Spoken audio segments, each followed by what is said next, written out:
Hi guys, welcome back to my channel. आज मैं आपको लेके चल रही हूँ बैंगलोर, जहाँ पर कि मैं जाने वाली थी अपने फ्रेंड की वेडिंग पे।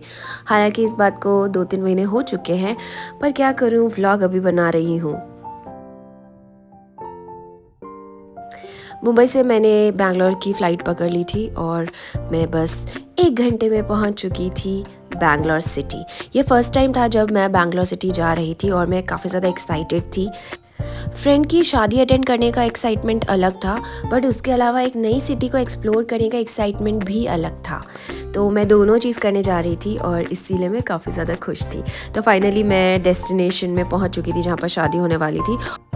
जिस रिजॉर्ट में हम रुके थे वो ब्रिटिशर्स के टाइम का था और मुझे तो बहुत पसंद है ऐसी जगहें।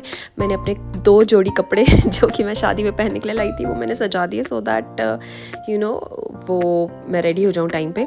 फाइनली कॉकटेल वाला दिन आ चुका था, मेहंदी का दिन आ चुका था।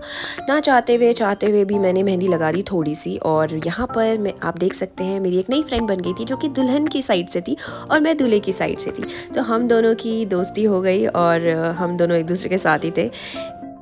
अक्सर ऐसा होता है कि जब आप ऐसे वेडिंग में जाते हो अपने फ्रेंड की, और जब आपके कॉमन फ्रेंड नहीं होते हैं वहाँ पर, तो फिर आप बोर हो जाते हो। बट आई वाज ब्लेस्ड कि मुझे कंपनी मिल गई थी और बहुत अच्छी कंपनी मिली थी। नेक्स्ट डे हो चुका था और क्योंकि पंजाबी वेडिंग थी तो गुरुद्वारे में वेडिंग होने वाली थी, दिन की वेडिंग थी, और दिन की वेडिंग के लिए मैं रेडी हो गई थी। ये मेरा फर्स्ट टाइम था जब मैं गुरुद्वारा में जाकर वेडिंग अटेंड करने वाली थी।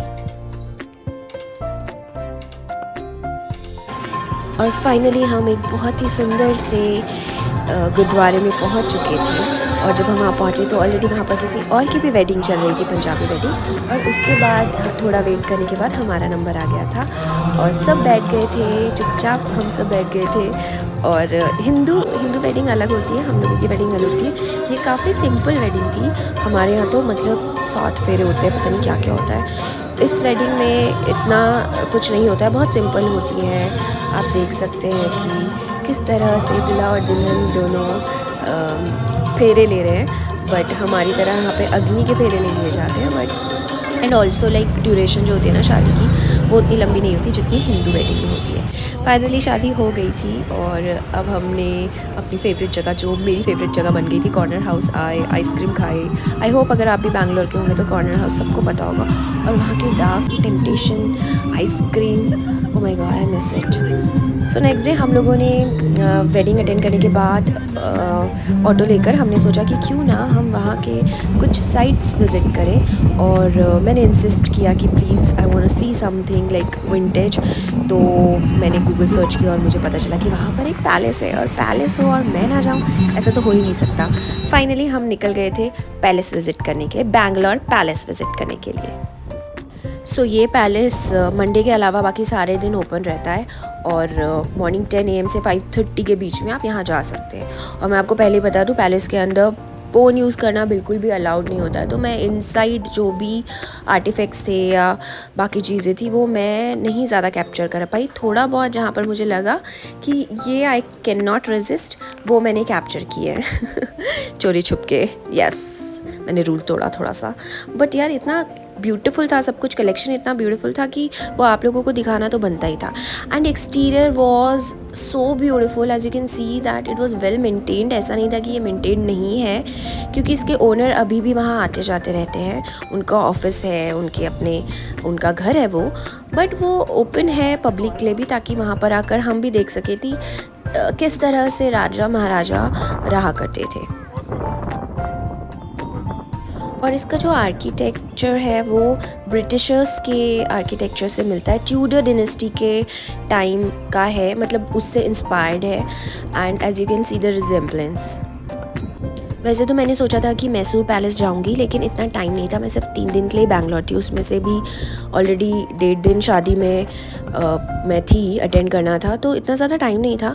तो मैसूर पैलेस ना जाकर मैंने डिसाइड किया कि चलो बैंगलोर पैलेस ही हो आते हैं। और नेक्स्ट टाइम जब भी मैं बैंगलोर आऊँगी तो मैसूर पैलेस ज़रूर जाऊँगी।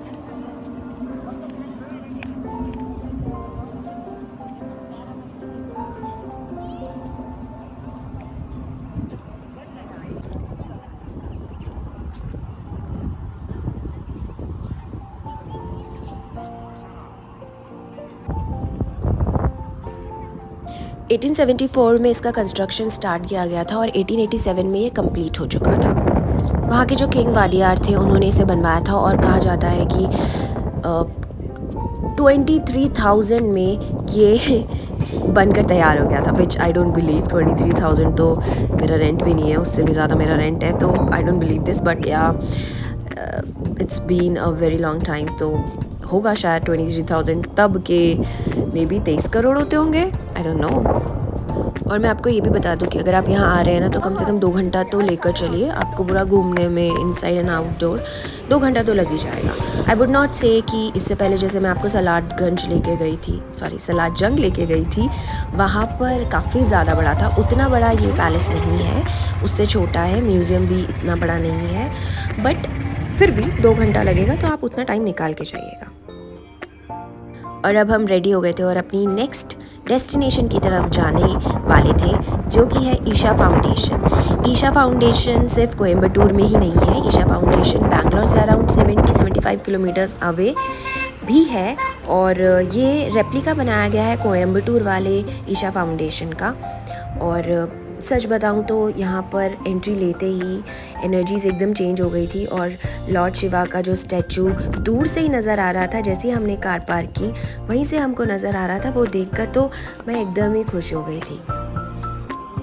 सो ये टाइम था थोड़ा सा स्पिरिचुअल बनने का और हमने वहाँ पर जाकर दर्शन किए लॉर्ड शिवलिंगा के। और अब हम जा रहे थे वो ह्यूज लॉर्ड शिवा का स्टैचू देखने के लिए।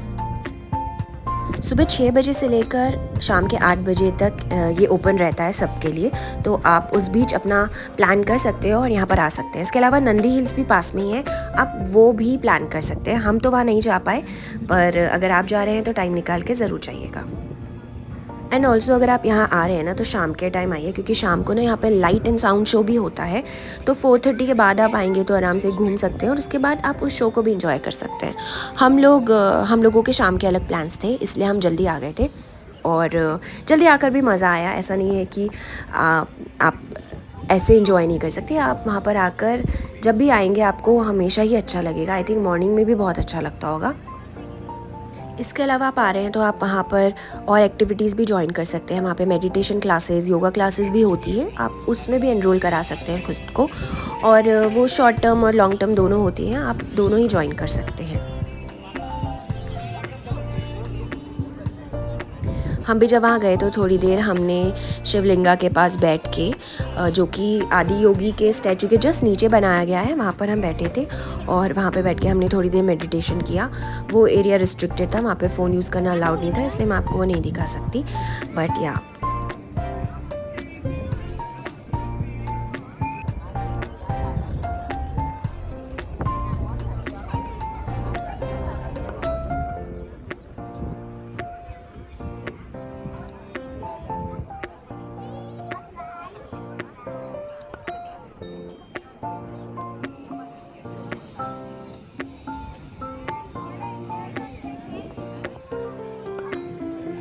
वैसे भी लॉर्ड शिवा तो मेरे फेवरेट हैं, मतलब गणपति जी भी हैं बट लॉर्ड शिवा भी मेरे फेवरेट है।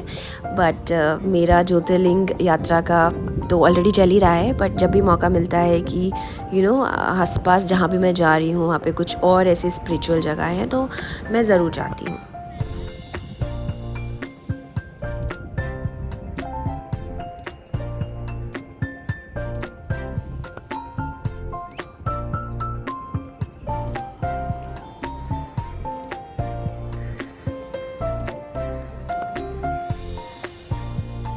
वहाँ से जाने का मन तो नहीं कर रहा था, लेकिन टाइम आ गया था कि अब हमें वहाँ से निकलना था, सो दैट हम बैंगलोर की थोड़ी नाइट लाइफ भी इंजॉय कर सकें।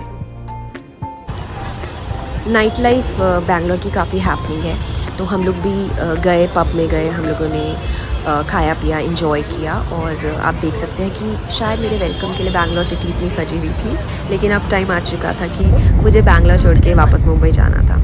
But I am sure Bangalore में बहुत सारी जगहें हैं जो मैंने एक्सप्लोर नहीं कर पाई, बट नेक्स्ट टाइम मैं जब आऊँगी तो ज़रूर एक्सप्लोर करूँगी। बट अभी वक्त आ चुका था कि मैं मुंबई के लिए वापस निकल चुकी थी। अब मैं आपको नेक्स्ट व्लॉग में मिलूँगी कोल्हापुर सिटी के साथ, तब तक ले बाय।